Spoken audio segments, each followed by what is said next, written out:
자, 공부 한데 여러분이 좀 가끔 이해 안 되시는 문제들이 있어서 설명을 하나 해줄게요.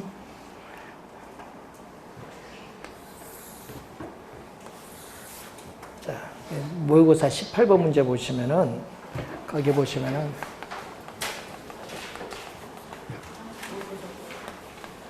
이게 2원,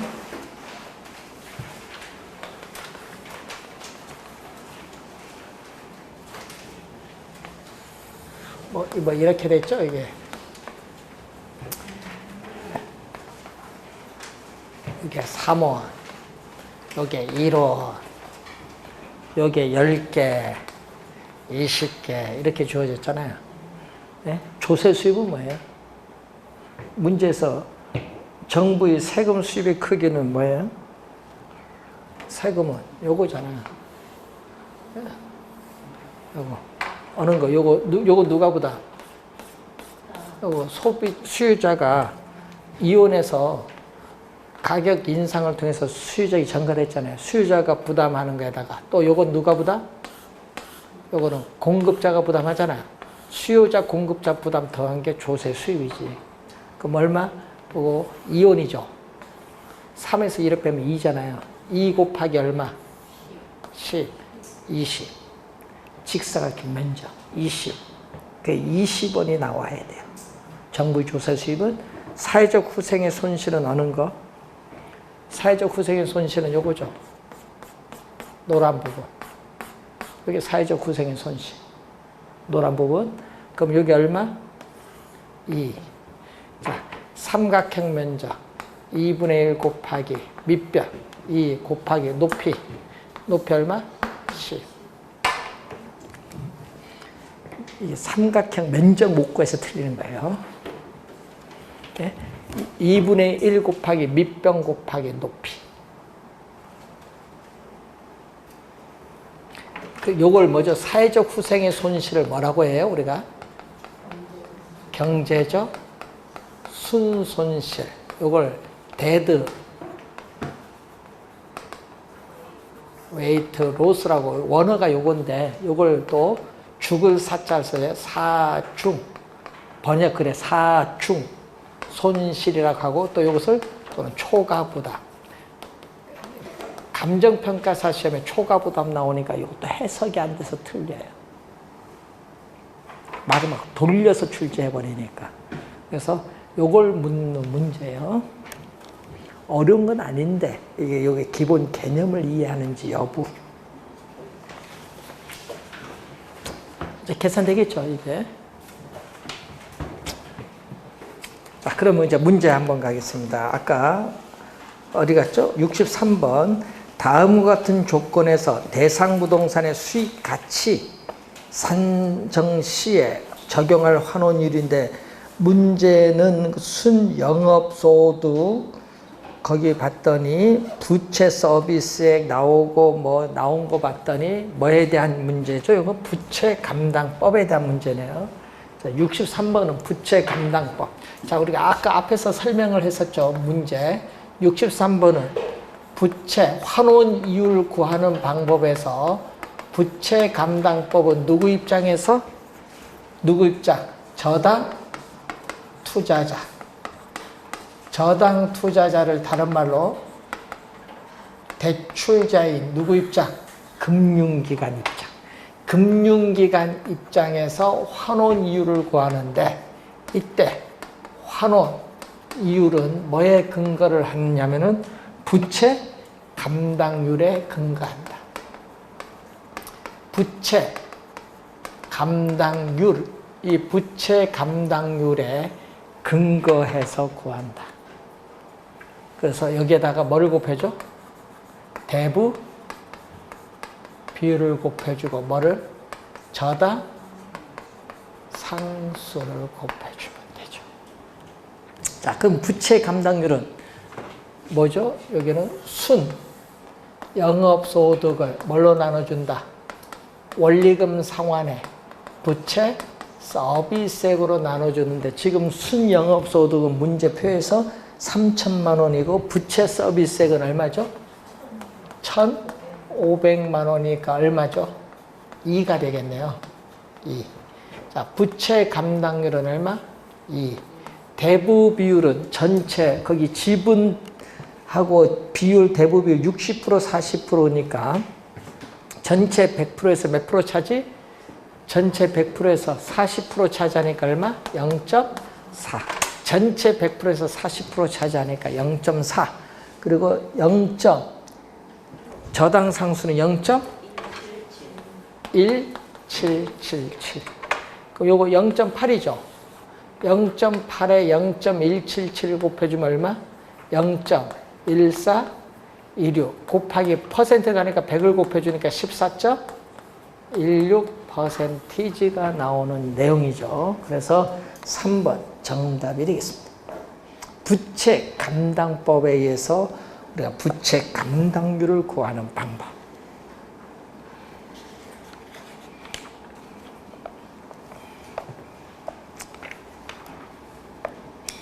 자, 68번 문제로 한번 갑니다.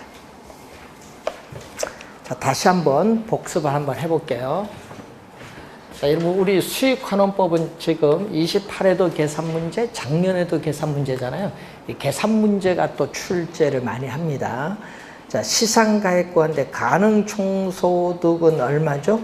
2천만 원. 자, 가능 총소득 최대한의 임대료 수입이 2천만 원인데 공실에 따르는 공실은 가능 총소득의 몇 프로?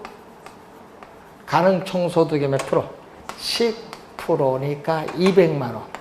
자, 200만 원을 빼줬더니 유효 총소득, 공실을 고려한 임대료 수입은 1,800만 원에서 또 영업경비는 유효 총소득의 몇 프로?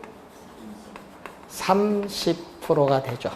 30%니까 0.3. 그럼 180에 3을 곱하니까 얼마? 540만 원. 자, 540만 원을 뺐더니 1260만 원이네. 순 영업소득은 1260만 원이 순 영업소득. 자, 그럼 순 영업소득은 나왔고요. 그 다음에 또 뭐가 있다?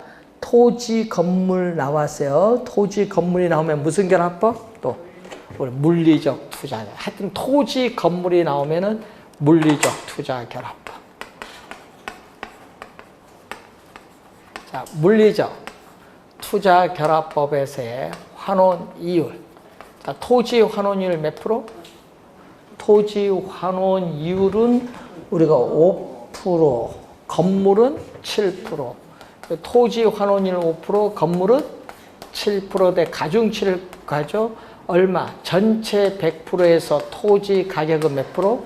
50%를 차지하죠. 건물도 몇 프로? 50%, 0.5, 0.5일 때는요, 두 개 더해서 반 나눠주면 돼요. 얼마? 6%, 12%의 반, 6%.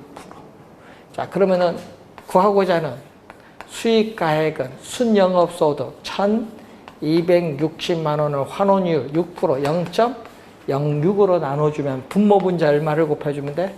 100을 곱해주면 얼마? 우리가 12억 6천만 원. 12억 6천만 원을 6으로 나눠주니까 얼마? 2억 1천만 원. 2억 1천만 원이 구하고자 하는 답. 자, 이런 유형 많이 내거든요. 하여튼 최근에 보면요, 물리적 투자 결합법을 이용한 문제를 많이 출제한다는 거. 자, 올해도 시험에 나오면 계산 문제로 출제를 해요. 3방식은 제가 보기에는요, 계산 문제로 출제를 많이 합니다. 그래서 잘 알아두셔야 될 부분이고요. 자, 70번 문제로 갑니다. 감정평가에 관한 설명으로 틀린 것은 감가 수정에 사용되는 내용연수는 물리적 내용연수, 경제적 내용연수. 둘 중에 어느 거? 경제적 내용연수. 시험에 주의해야 됩니다. 경제적 내용연수를 기준합니다. 2번, 감정평가의 목적과 기준 시점은 감정평가서의 필수적 기재사항입니다. 필수적 기재사항. 자, 개별 분석은 개별 요인을 분석하여 최유효용을 판정하는 작업. 개념, 의의가 나오죠. 개별 분석, 의의가 나오고 있습니다. 거래사례비교법은 시장성에 근거하므로 과도한 호황, 불황 시에는 어떻게 돼요? 가격의 변동폭이 크기 때문에 거래사례의 신뢰성에 문제가 있죠.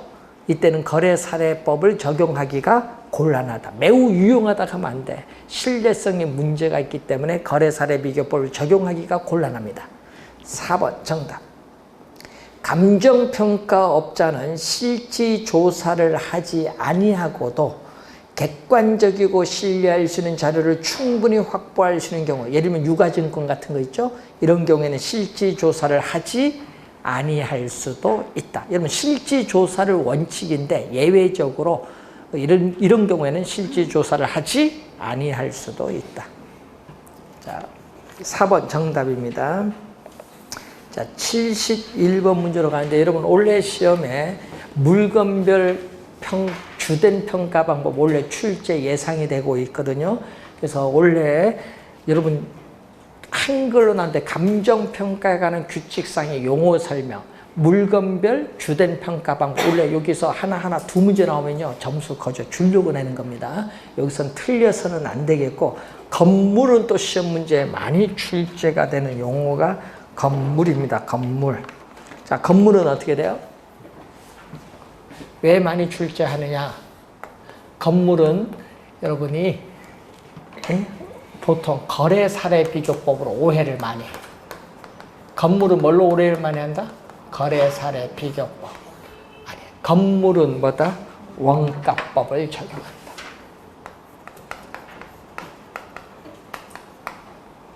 감정평가에 관한 규칙 15조 1항에 나오죠. 건물은 거래사례비교법이 아닌 원가법 주의해야 됩니다. 요거 정답도 한번 물었고요. 최근에 한 2번 정도 출제했죠.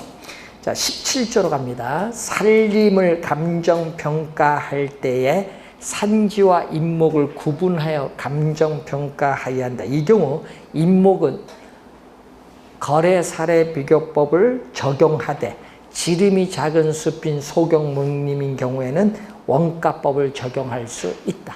틀렸죠? 2번 정답. 17조 1항입니다.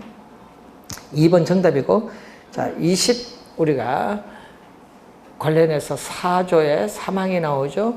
자, 감정평가업자는 영업권, 특허권, 실용신앙권, 디자인권, 상표권, 이 저작권, 전용측선 이용권 그 밖에 무형자산을 감정평가할 때는 뭐를 적용한다? 수익환원법을 적용한다. 무형자산, 또 시험에 나올 때 주의를 많이 해야 될 부분. 자, 무형자산은 또 뭐를 적용을 한다? 수익환원법을 적용한다.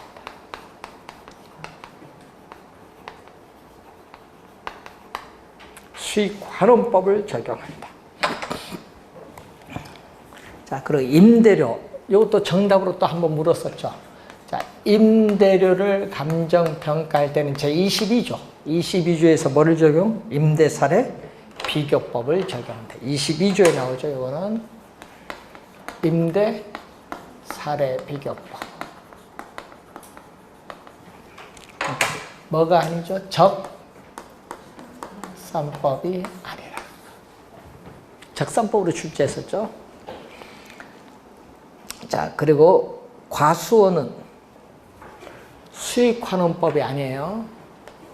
자, 과수원은 또 과일나무 뭐 이런 거다 보니까 수익 발생하잖아요. 과수원은 또 뭘로 출제를 많이 한다? 또 수익환원법으로 출제를 많이 하는데, 과수원은 수익환원법이 또 아니에요. 이거는 뭐다? 거래사례비교법.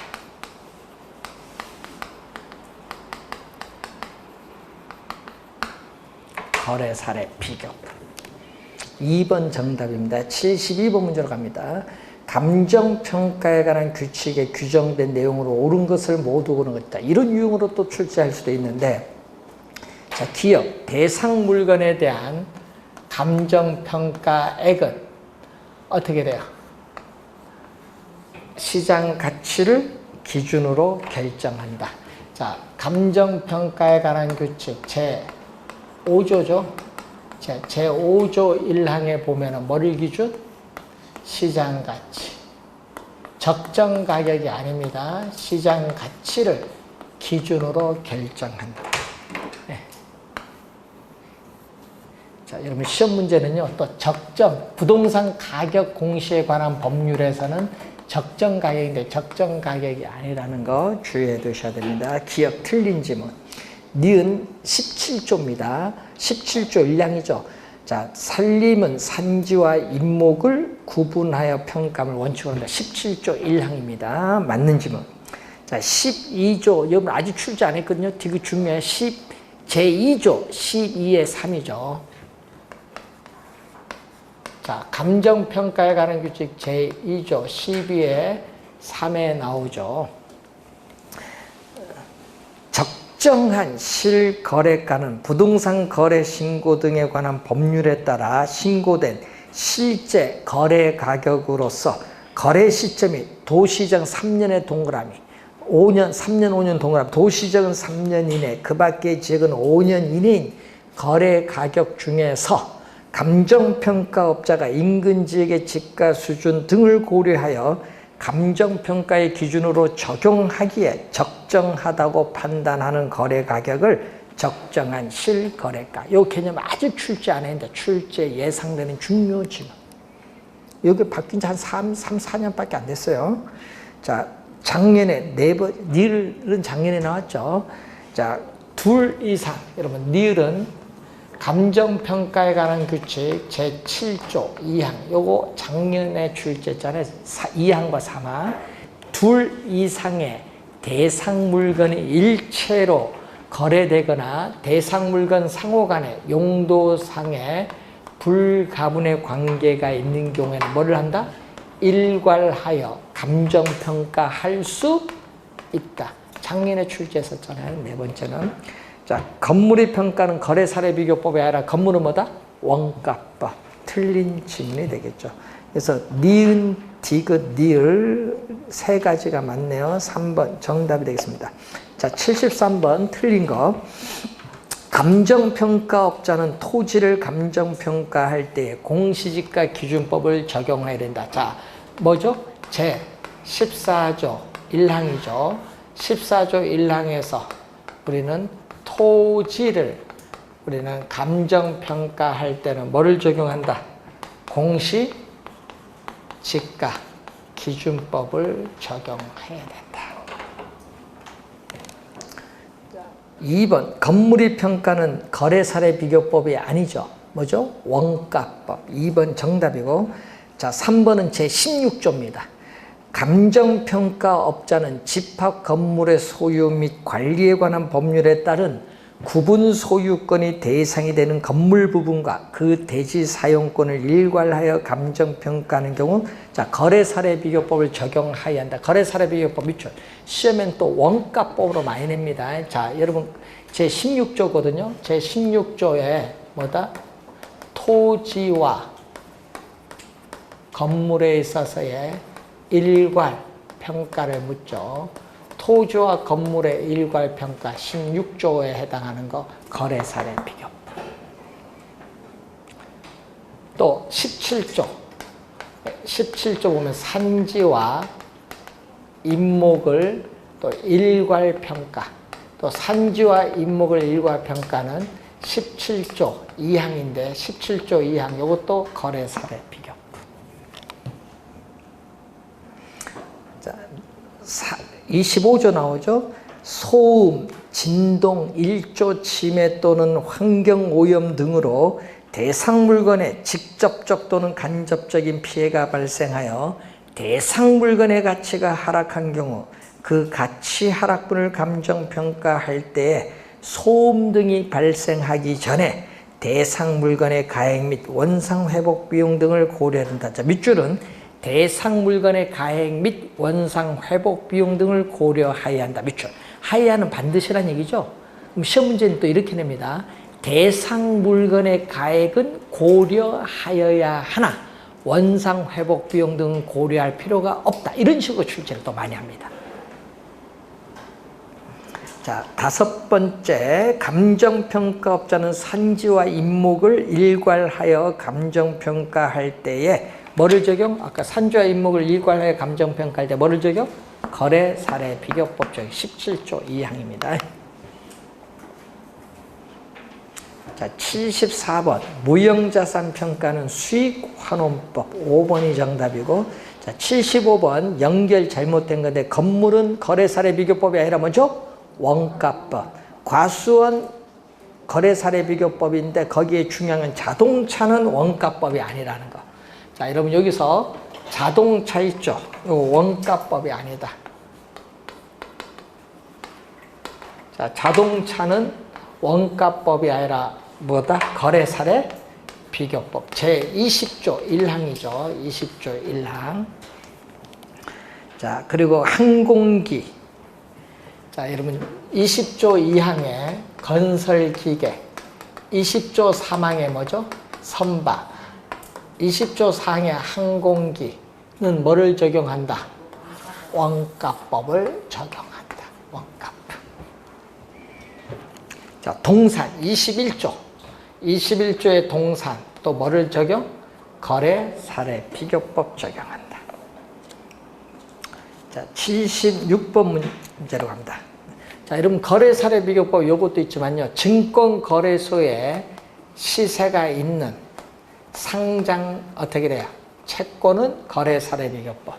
자, 그런데 증권거래소 시세가 없는 뭐죠? 비상장 채권은 수익환원법. 또 19조 2항의 광업재단도 뭐다? 수익환원법. 자, 24조의 3항의 기업 가치를 평가할 때도 뭐다? 수익환원법. 자, 76번 이런 용어 설명도 우리가 매년 지금 출제하고 있습니다. 틀린 거. 대상 물건에 대한 감정평가액은 시장 가치를 기준으로 결정하나. 요 앞에 쉼표 앞은 뭐죠? 요거 제5조 1항. 쉼표 앞에는 제5조 1항이고 쉼표 뒤에는요 5조 2항. 세 가지 있거든요. 뭐죠? 법령에 규정되어 있는 경우, 네? 법령에 우리가 규정되는 경우, 그리고 감정평가 의뢰인이 요청하는 경우, 감정평가의 목적이나 대상 물건의 특성에 비추어 사회의 통념상 필요하다고 인정되는 경우, 이 경우에는 시장 가치 외의 가치를 기준으로 결정할 수 있다. 그 얘기죠.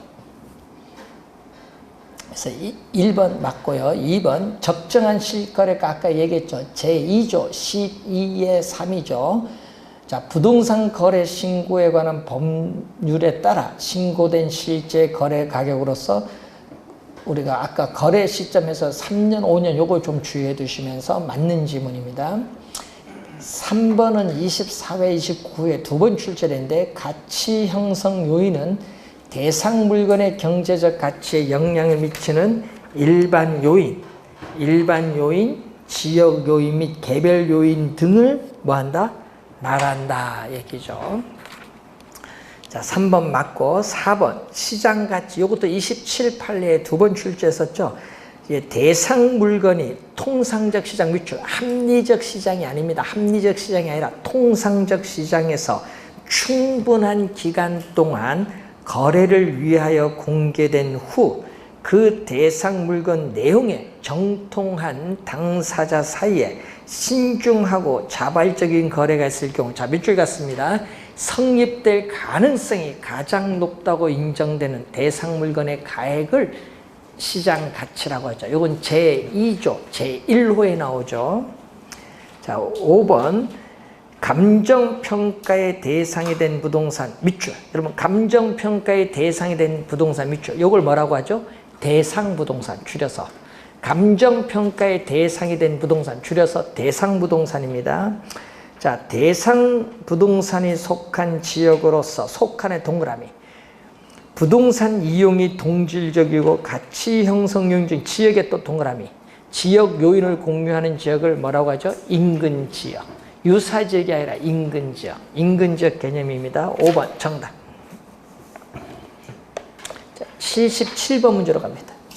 자, 틀린 것. 감정평가업자는 자신의 능력으로 업무 수행이 불가능할 경우에는 감정평가를 하여서는 아니 된다. 맞고, 감정평가업자는 감정평가 조건에 합리성이 결여되었다고 판단할 때는 감정평가 의뢰를 거부할 수 있다. 여러분 1번, 2번은요. 제6조에 나오죠. 자, 유사지 여러분 감정평가의 대상이 된 부동산, 여러분 거기 감정평가의 대상이 된 부동산에 속한의 밑줄, 속한 하면 안 되고 속하지 아니하는, 속한 하면 안 되고 속하지 아니하는 지역으로서 인근 지역과 유사한 특성을 갖는 지역을 유사지역입니다. 여러분 속한 하면 안 되고 속하지 아니하는. 3번 정답이고, 둘 이상의, 요거는 아까 일괄평가 제7조 2항이죠.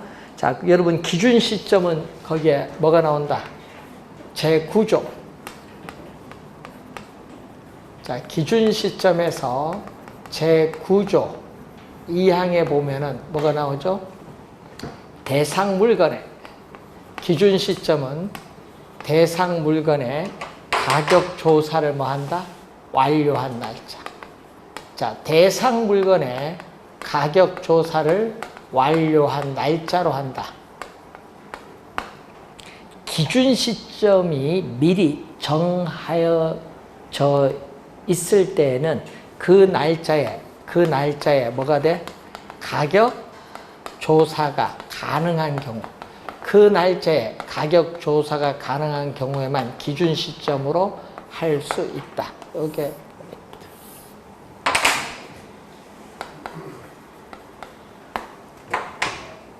자, 그래서 거기에 보면은 기준 시점을 미리 정하였을 때는 그 날짜에, 자, 가격 밑줄은 가격 조사가 가능한 경우에만 밑줄, 기준 시점으로 할 수 있다. 시험 문제는요, 뭘로 출제를 많이 한다?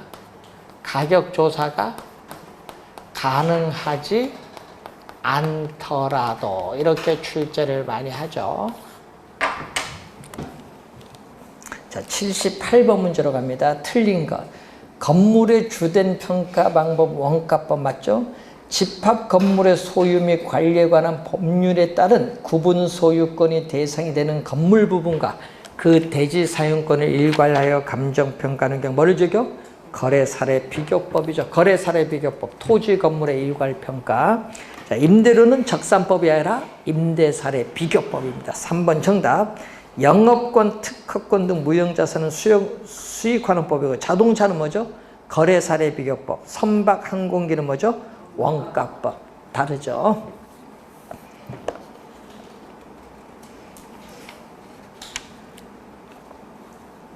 자, 81번 문제로 가겠습니다. 감정평가에 관한 규칙상 용어의 정의 설명 틀린 것. 자, 1번은 원가법. 우리 오늘 배우셨던 3방식. 1번 원가법, 2번 뭐다? 수익환원법, 3번 시장가치에 대한 설명, 5번은 거래사례 비교법인데 4번이 틀렸어요. 그럼 적산법은 아까 대상 물건의 기초가액의 기대 이율을 곱해서 산정된 기대 수익에, 거기 밑줄은 사정 보정 등을 가하여, 밑줄 사정 보정 등을 가하여 하면 안 되죠. 뭐라고 한다? 여러분이 기대 수익에 대상 물건을 계속하여 임대하는 데 필요한 경비를 더하여, 이렇게 들어가야겠죠. 그래서 틀린 지문은 몇 번? 4번 정답.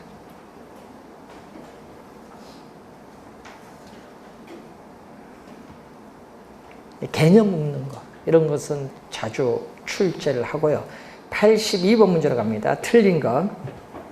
감정평가업자는 감정평가 의뢰인이 요청하는 경우에는 대상 물건의 감정평가액을 시장가치 외의 가치를 기준으로 결정할 수 있자. 제5조 2항에 나오죠.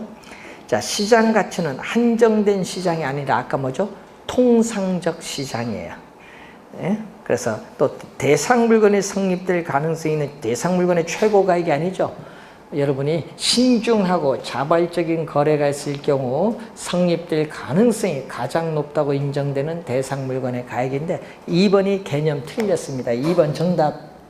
3번 감정평가는 기준 시점에서의 대상 물건의 이용 상황, 불법적이거나 일시적 이용은 제외하고 하고 공법상 밑줄, 공사법상이 아니라 공법상 제한을 받는 상태를 기준합니다. 3번은 제6조 1항. 4번은 일괄평가. 그러면 4번, 5번 지문이요. 작년에 출제했어요. 자, 5번은 뭐죠? 5번은 제7조 3항이죠. 구분평가죠. 하나의 밑줄.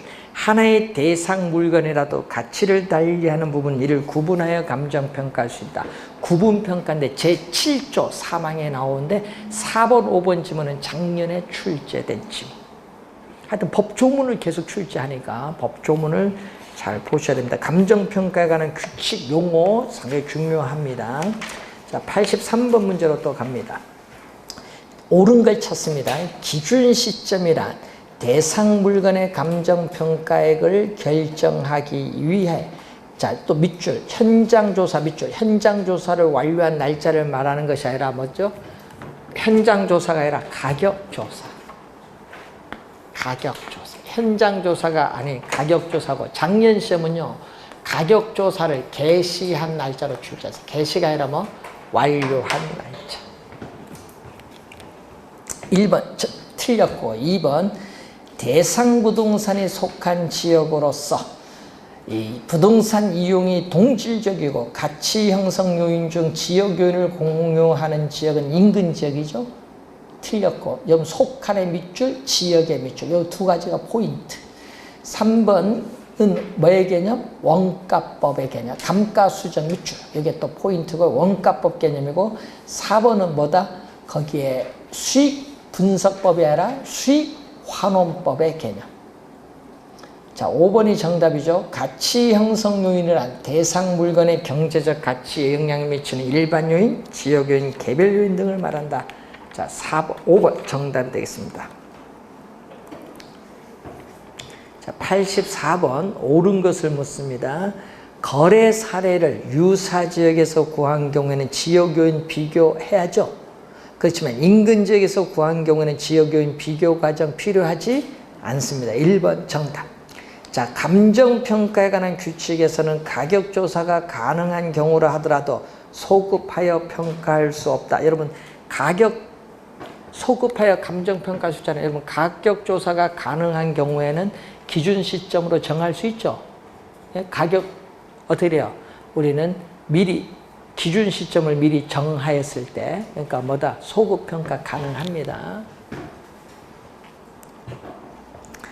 3번 대로변에 위치한 일필지의 토지는 전면은 상업용, 후면은 주거용으로 하면은 구분하여 평가할 수 있습니다. 없다 하니까 틀렸고 3번은 구분평가에 대한 설명이고 기준 시점은 미리 정해진 경우를 제외하고는 감정평가. 자, 밑줄은 감정평가서 작성을 완료한 날짜. 밑줄 여기 틀렸죠. 아까 뭐죠? 대상 물건의 가격조사를 완료한 날짜. 틀린 지문. 자, 시상가액 조정이란 감정평가의 3방식의 가격을 산술평균하는 것이 아니라 가중평균하는 것을 말하죠. 틀린 지문. 그러면 우리 산술평균 잘 안 쓰죠. 다 가중치를 구해서 평균을 구합니다.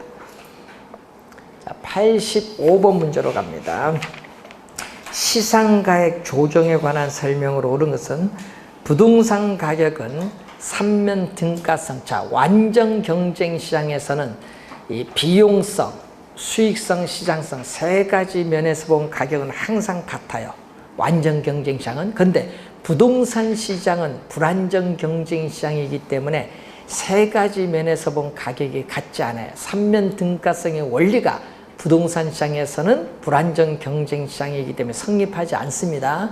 그래서 시상가액 조정이 필요하다. 1번 틀렸고 2번 시상가액 조정은 감정평가의 3방식에 의해서 산출된 시상가액을 산술평균하는 것만. 자, 밑줄은 산술평균하는 것만을 말한다. 산술평균하는 것만 밑줄. 가중평균하는 것을 말하죠. 그래서 틀린 지문. 시상가액 조정은 평가 시 사용된 자료의 양이나 정확성 및 적절성 등을 고려해서 각각의 방법에 뭐를? 가중치를 두어 가격을 결정하는 거죠. 그래서 3번 뭐다? 정답이 되겠습니다. 4번 세 가지 평가 방식을 적용시켜 각각 산출한 가액이 대상 부동산에 있어서의 최종 평가 가액이 아닙니다. 최종 평가 가액이 아니라 중간 과정으로서의 시상 가액을 말합니다. 틀린 지문, 시상 가액 조정에 사용된 거래 사례, 임대 사례, 수익 사례는 확인 자료가 아니라 사례 자료. 사례 자료입니다. 이러면 확인 자료는 뭐예요? 확인 자료는요, 등기부 등본, 토지 대장, 지적도, 임야도 이런 게 확인 자료고, 지금 5번은 사례 자료고요. 우리가 뭐 인구 편람 뭐 이런 거 있죠? 이런 건 요인 자료. 세 가지가 있어요.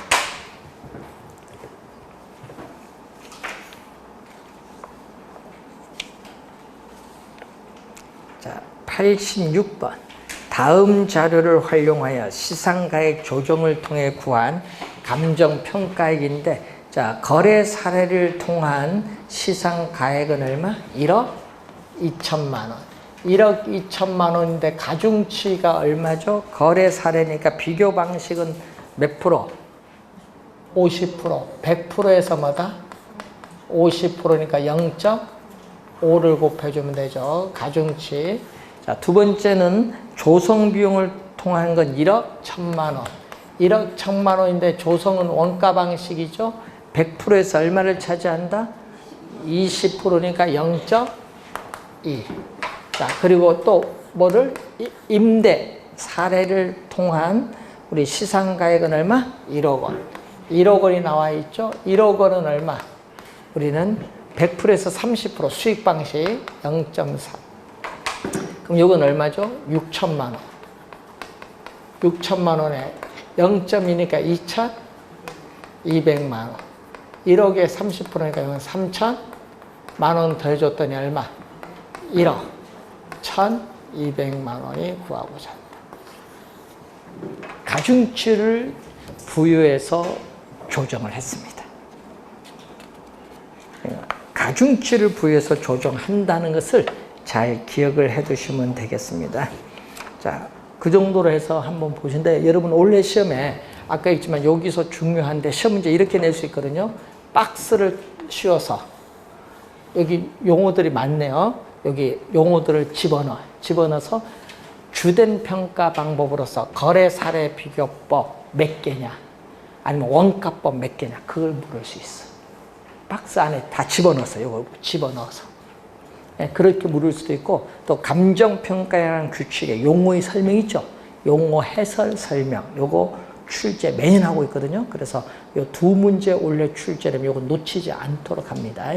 그리고 가치 발생 요인, 가격의 여러 가지 원칙. 여기서 한 문제 출제 또 예상되는데 여기서 또 틀리시면 안 돼요. 계산은 틀려도 되는데. 그리고 또 매년 출제되는 부동산 가격 공시제도. 한 문제 매년 나오죠. 자, 이것은 잠시 쉬고 설명하겠습니다.